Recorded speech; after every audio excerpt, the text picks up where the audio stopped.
नमस्कार, अस्सलाम वालेकुम दोस्तों, आप सभी का स्वागत है हमारे YouTube चैनल TCS में। तो आज हम देखने वाले हैं कैसे हम डेटाबेस में टेबल क्रिएट कर सकते हैं। ओके, तो स्टार्ट करते हैं।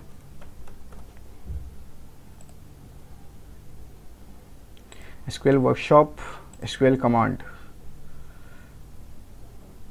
अब यहाँ पर सबसे पहले हम देखते हैं अपने टेबल को, एम्प्लॉय टेबल को, और उसके बाद हम फिर अपने एक नए टेबल को क्रिएट करेंगे। तो सबसे पहले हम select star from employ, okay, और इसे हम हाईलाइट करते हैं, इसे रन करते हैं। तो यहाँ देखो, सबसे इम्पॉर्टेंट यहाँ पर पॉइंट क्या है कि अगर हम एक टेबल क्रिएट करते हैं तो वहाँ पर सबसे इम्पॉर्टेंट चीज़ ये होता है कि हमें चूज़ करना होता है कि उसमें एक यूनिक आईडी कौन सी होनी चाहिए। ओके, तो यहाँ पे देखो, एम्प्लॉय नंबर जो है वो एक यूनिक आईडी है। यूनिक आईडी मीन्स आप कैसे इसे पहचानोगे, जिस कॉलम के अंदर अगर हर एक रो यूनिकली आइडेंटिफाइड हो उसे हम यूनिक आईडी कहते हैं, और उसे हम प्राइमरी की भी कहते हैं। यहाँ देखो 7839769877827566, आप ये पूरे अगर आप कॉलम को अगर आप देखोगे तो यहाँ पर एक भी रो डुप्लीकेट नहीं है और ना ही यहाँ पर नल वैल्यू है। तो इसे हम कहते हैं क्या, यूनिक कॉलम, और इसे टेक्निकल वर्ड में अगर आप बोलो तो इसे प्राइमरी की हम कहते हैं। तो अगर आप यहाँ देखो, employ name, job, manager, hire date, salary, commissions, department number, तो ये सब कोई वैरकर में होगा तो कोई इंटीजर में होगा। ओके, ये इंटीजर में हो सकता है, ये कमीशन में हो सकता है, ये डिपार्टमेंट जो है वो भी इंटीजर में हो सकता है, ये वैरकर में, ये इंटीजर में हो सकता है, जॉब कॉलम जो है वो वैरकर में हो सकता है। तो इसे हम कैसे पहचानेंगे, सिंपल है, यहाँ पर आप करना है कुछ नहीं है, DSC मीन्स डिस्क्राइब क्या, एम्प्लॉय टेबल। ओके, तो एम्प्लॉय को अगर मुझे डिस्क्राइब करना है और मुझे देखना है कि इसके डेटा टाइप्स किस किस टाइप्स के हैं, तो वो मुझे यहाँ पर पता चल जाएगा। तो यहाँ देखो, हमारी जो एम्प्लॉय नंबर जो है वो है, इसकी डेटा टाइप है नंबर।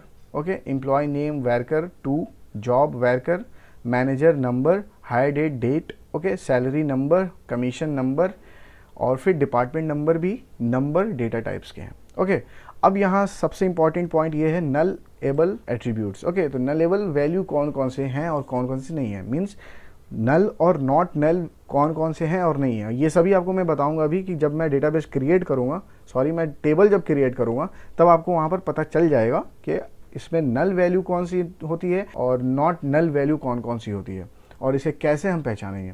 तो यहाँ देखो, एम्प्लॉय नेम जो है वो वैरकर है, उसकी लेंथ 50 है, और यहाँ ये प्राइमरी की है नहीं है। प्राइमरी की के जो एम्प्लॉय नंबर जो है, ये जो एम्प्लॉय नंबर है उसकी जो डेटा टाइप नंबर है, ओके, और प्राइमरी की है ये, क्योंकि यहाँ पर 1 से इसे डिनोट किया गया है। ओके, अब क्या ये नल है या नॉट नल है, ये नॉट नल है। नॉट नल मीन्स क्या, कि जब आपको मैं दिखाया ये एम्प्लॉय टेबल को, जब मैं आपको शो किया तो वहाँ पर आप देखना कि उस कॉलम के अंदर कहीं पर भी नल वैल्यू नहीं थी, मीन्स वहाँ पे कहीं एम्प्टी वैल्यू नहीं थी, वैकेंट स्पेस नहीं था। लेकिन अगर आप employ name, job, manager, hire date, salary, commission, department number, अगर आप ये सभी देखोगे तो उसके अंदर कहीं ना कहीं नल वैल्यू आ सकती है या ऑलरेडी वहाँ पे मौजूद थी। ओके, तो उसे हम कहते हैं नल और नॉट नल। अगर आप नॉट नल करते हो तो उसके अंदर, उस कॉलम के अंदर आपको कहीं पर भी नल वैल्यू नहीं रखना होगा और वो एक्सेप्ट भी नहीं करेगा।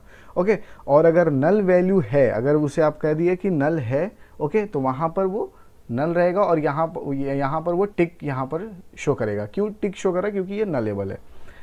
अब यहाँ पर सबसे आप देख लो, यहाँ पर लेंथ है, लेंथ किसी की 50 है, किसी की 50, फिर 7, और किसी की डिफाइन नहीं है, क्योंकि नंबर है तो वो जितने आप चाहो उतने नंबर आप यहाँ पर फिट कर सकते हो।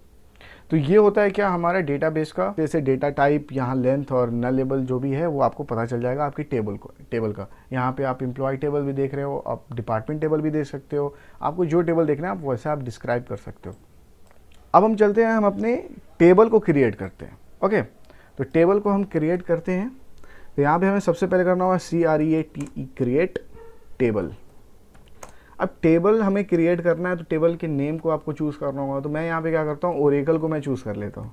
ओके, ओरेकल को यहाँ मैं चूज़ करता हूँ, और इसके अंदर मैं क्या करता हूँ, यहाँ पर मुझे यहाँ सारी कोडिंग करनी होगी। इसे मैं डिक्रीज कर देता हूँ।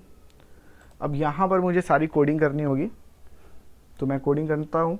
तो अब मुझे चूज़ करना होगा कि इस ओरेकल टेबल के अंदर कितनी एट्रीब्यूट होनी चाहिए और उन एट्रीब्यूट के नेम क्या होने चाहिए और उसकी डेटा टाइप क्या होनी चाहिए, हमें ये डिसाइड करना होगा। तो यहाँ पे मैं क्या करता हूँ, ओरेकल के अंदर मैं क्या करता हूँ, एम्प्लॉय आईडी।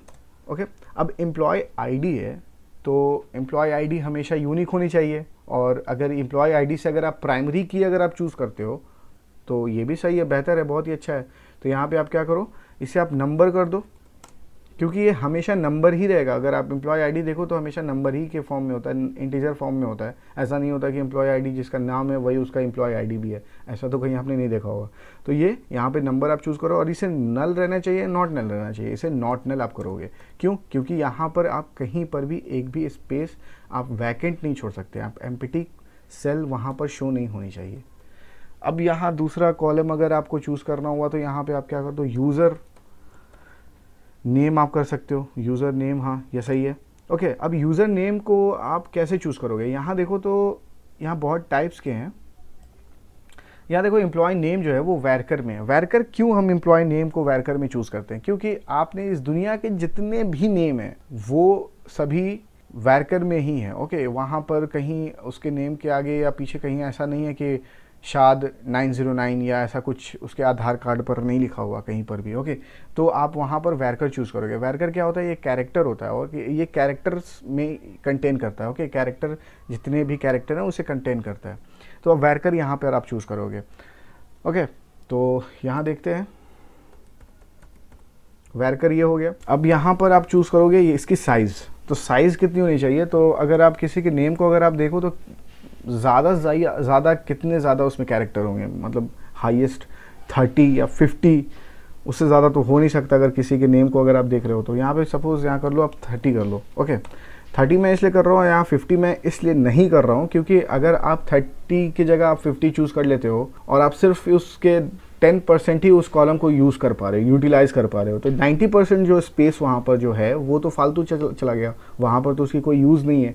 तो आप चाहो कि जितना भी कम हो सके उतना कम आप स्पेस यहाँ पर आप यूटिलाइज़ करो और आप प्रैक्टिस करो। ओके, तो ये बस इतना ही था, और ऐसा आपका एक टेबल क्रिएट हो सकता है। तो अभी मैं यहाँ पे चाहूँ तो यहाँ पे मैं एक सेमी कॉलन लास्ट में दे सकता हूँ यहाँ पर।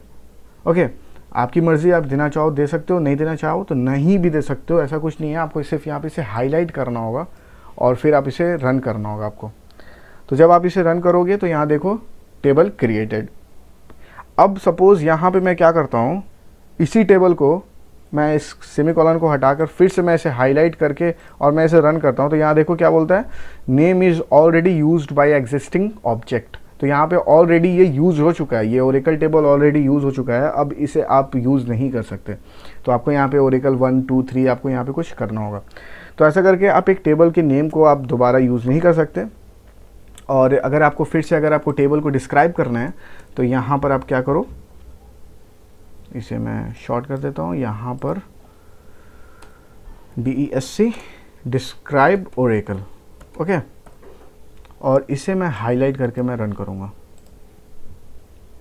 तो यहाँ देखो ओरेकल टेबल जो अभी हमने क्रिएट करा है उसके अंदर एम्प्लॉय आईडी है और यूज़र नेम है। डेटा टाइप कौन कौन से हैं, नंबर एंड वैरकर। ओके, लेंथ कितनी है, 22 एंड 30। ओके, अब ये नलेबल है या नहीं है, कौन कौन से नलेबल है, तो एम्प्लॉय आईडी नलेबल नहीं है, यूज़र नेम जो है वो नलेबल है, वहाँ पर आप कुछ भी फिल कर सकते हो, आपको नहीं भी फिल करना वहाँ पर आप नहीं भी फिल कर सकते। ओके, यहाँ पे मैं कहीं कुछ लिखा नहीं हूँ कि यहाँ पे नॉट नल होना चाहिए या नल होना चाहिए, ऐसा कुछ नहीं है। आप यहाँ पे अगर आप एम्प्टी यहाँ पे आप कुछ भी नहीं लिखते हो, वो खुद ब खुद समझ जाएगा कि यहाँ पे नलेबल होना चाहिए या नहीं होना चाहिए आपको। लेकिन अगर आपको नलेबल नहीं क्रिएट करना है तो आपको यहाँ पे नॉट नल लिखना होगा। ओके, तो ये थी कैसे हम टेबल को क्रिएट करें। तो आई होप आपको ये सभी चीज़ समझ में आ चुका होगा। तो अब चलते हैं और नेक्स्ट लेक्चर में हम आपको इसके कुछ और भी टाइप्स के बारे में बताएंगे। तो चलते हैं, और आपको अगर कहीं पर भी डाउट है उसे आप कमेंट सेक्शन में पूछें, इंशाल्लाह मैं कोशिश करूँगा उसे क्लियर करने की। Okay, bye. प्लीज़ सब्सक्राइब और प्रेस द बेल आइकन।